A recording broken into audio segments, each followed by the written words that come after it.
Bonjour à tous.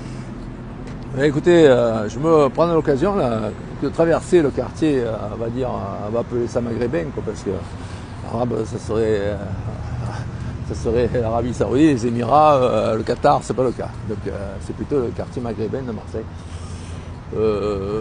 Pour rejoindre la Canebière, enfin voilà, donc je suis passé dans l'autre sens déjà. Et puis ça m'a rappelé quand même que, je me rappelle, j'avais 13-14 ans, je faisais du patin à roulette à l'époque.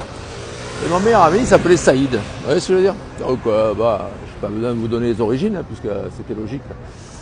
Saïd, voilà quoi. Et c'était mon meilleur ami. Mais à l'époque, on ne parlait pas de religion, on se foutait totalement. Je ne sais même pas de quelle religion il était. Il aurait pu être chrétien, il peut être musulman, il peut être hindou si vous voulez. Je m'en fous. Ouais, même pas, on abordait le sujet, quoi. On n'en parlait même pas. Je pense qu'aujourd'hui, le problème, ils viennent de là, quoi. Ils viennent de là, nous prendre dans la tronche avec la religion, toujours à jurer, toujours à parler de ça, toujours sur le Coran, toujours sur la Mecque, ou le Coran de la Mecque, parce que pour le Coran, ça peut pas être d'ailleurs. Ouais, voilà, donc, et malheureusement, les jeunes, là, ils ont que ça dans la bouche. Moi j'ai tenu une boîte de nuit, j'entendais les mecs étaient pleins d'alcool et ils faisaient voilà, je dis mais tu arrêtes de jurer, tu vois pas quand tu es plein d'alcool, tu n'as pas de respect pour rien quoi, ni la religion ni quoi que ce soit quoi. Et voilà quoi, c'est quand même grave, on est arrivé à une période de la France où on accepte tout. Et moi je verbaliserai les mecs qui font Allah Akbar, hein. Je leur filerai un PV. Pour débuter, hein. Et après pourquoi pas, même pour aller plus loin s'il faut. Mais il ne faut pas déconner quand même, il y en a plein le cul, on entend toujours les mêmes choses. Tu as déjà vu des chrétiens qui disent sur le Vatican, sur le pape, sur Jesus, je sais moi, pas des chrétiens qui disent ça. Pas, ni les juifs. Peut-être il y en a qui disent sur la Torah, je ne sais pas, mais j'ai jamais entendu moi. Hein. Alors après le problème, c'est vrai, pour porter la kippa un peu de partout, on pourrait leur empêcher, parce que je pense que si on leur empêchait, ils le feraient. Hein. Il n'y a pas de raison que les autres s'habillent comme des fantomas et que personne ne dit rien. Quoi. Donc à un moment donné, eux, ils se baladent avec pour nous, alors que nous on a habillé les prêtres, on les a habillés en costume, eux ils se baladent avec des tenues. Qui rappelle la religion. Là j'ai un jeune qui vient de passer, il a la robe et tout. Il est jeune pourtant, avec la barbe et tout. Et genre de kippa sur la tête, c'est pas un kippa, un genre de bonnet islamique. Enfin, voilà. Donc on est obligé de se supporter ça. Et toujours un rappel, hein, le voile, le ci, le là. Ça va, c'est fatigant quoi, je veux dire. Ça prend la tête. Voilà. Et puis après, mon deuxième ami avec qui je faisais des spectacles, il s'appelait Kamel. Bon, il est toujours là, il existe toujours, il est à Marseille. Hein. Voilà, et là, il y avait pareil. Jamais on a parlé de religion, jamais. Bon, on avait un peu des coutumes différentes, quoi. Hein. Quand j'allais chez lui, ses sœurs étaient enfermées dans la cuisine. Mais bon, ça après, tu me diras que j'étais un prédateur à l'époque. N'importe quoi. Mais non, pas du tout, j'aurais jamais touché ses sœurs, même si elles m'avaient plu, j'aurais touché pas j'ai le respect de la famille, moi. Donc, je me rappelle quand j'étais plus jeune, j'avais un ami, une cousine à lui me courait derrière, je l'ai jamais touché, et je lui ai dit, c'est ta cousine, pourtant c'est une cousine. J'ai dit non, c'est ta cousine, j'ai pas envie de faire ma vie avec, et donc j'ai pas envie de sortir avec. Donc voilà, et j'étais déjà comme ça à l'époque. Voilà, les origines italiennes, on a des principes, on a eu une éducation, on n'était pas comme des chiens dans la rue en train d'aboyer. Hein. Donc on a eu une éducation, on respectait, justement quand je disais les gens qui sont dénaturalisés les dernières minutes, là, qu'ils ont des parents syriens qui ont été élevés en Syrie ou ailleurs, hein, ils ne peuvent pas avoir l'éducation à la française. Regardez, je vais voir ma banquière. Elle m'a parlé, elle a l'accent maghrébin à fond. Alors qu'elle est arrivée à 13 ans. Et même elle serait arrivée à 8 ans, c'est pareil. Hein. Donc à un moment donné, si elle parle avec ses parents, elle a l'éducation de ses parents. Et elle garde l'accent de ses parents. C'est malheureux. Et alors que ça fait qu'elle Elle m'a appelé là, pour que je passe la voir, je la connais même pas. Elle a un prénom français, mais je la connais même pas. Donc, tout ça pour dire qu'en fait, l'éducation c'est important. Et quand on est éduqué par des gens qui n'ont jamais été éduqués à la française, c'est ce que nous reprochait à l'époque quand on disait vous ne pouvez pas être dans la police parce que vous êtes naturalisé. Vous devez être français de souche. Donc voilà. Et aussi bien pour les politiques, c'est pareil.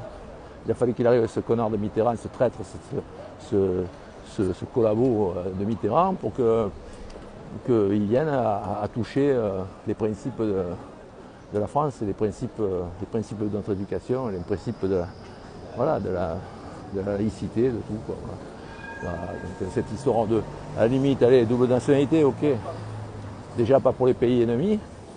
Et après, double nationalité, ok, mais pas pour faire de la politique, pas pour faire le flic. Faut arrêter les gars, arrêtez tout là. À la limite, allez, on va laisser la porte ouverte aux gens qui sont de l'Europe, les gens de l'Europe, je suis d'accord, à la limite. Et l'autre fois, regardez, je me suis fait une petite altercation avec la police municipale, alors que c'est pas moi, je veux dire, je leur avais demandé un renseignement, il me dit circulez monsieur. Quoi? Ouais, circulez, je vais vous parler. Non, circulez monsieur. Le mec, il a un accent ukrainien, quoi. Je vais te dire, j'ai dit, dis-moi, je vais circuler quoi? Tu la connais la loi française? Est-ce que tu la connais la loi française? Parce que moi, je respecte plus les gens comme ça. Tu la connais la loi française? Ben, sors-moi un article qui m'oblige à circuler. Je ne circule rien du tout. Circuler, monsieur quoi? Vous ne m'avez pas parlé, vous me dites de circuler. Et ça veut dire quoi? Déjà, vous avez un accent qui ne me pas de France, vous êtes d'où là? J'ai un policier qui n'a même pas un accent que j'arrive à comprendre. C'est quand même grave. C'est grave. Ouais, voilà ce qu'on rencontre ici. On rencontre des trucs comme ça. Les mendiants. En Thaïlande, les mendiants, c'est interdit. La mendicité, c'est prison. Voilà, c'est prison.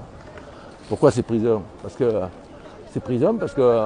on en aura le cul d'avoir des gens qui font le mendiant, qui sont là, qui essaient de te raqueter dans la rue. Là-bas, c'est que les handicapés qui ont le droit.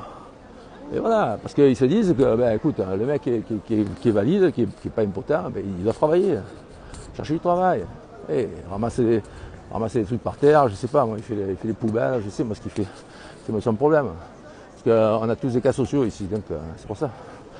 Donc voilà. Et tant qu'on aura des... Je suis désolé, je suis pas du tout homophobe, mais tant qu'on aura des gays à la présidence et une majorité de la LGBT, ça ne marchera jamais. Hein. C'est pas avec ça qu'on gère un pays, hein, je suis désolé. Voilà ce que j'avais à dire. Je sais pas combien je suis là. Ouais, j'ai que 10 minutes n'importe quoi. Là je suis, je suis pas loin de la fin. Voilà, ben, tout ça pour dire que c'était le petit coup de gueule de l'après-midi, qu'on se fout totalement des origines. C'est qu'il faut savoir, il faut connaître l'éducation, le civisme de la France, et puis se tenir comme un Français, quoi, debout. Hein, voilà, et peut-être que ça marcherait mieux. Et qu'on arrête de parler de la religion, qu'on arrête de parler de ce que nous on ne parle plus depuis des milliers d'années. Ici, vas-y, on dirait qu'on est revenu 1000 ans en arrière, quoi. Voilà. Donc, faut savoir que l'islam, c'est la dernière religion.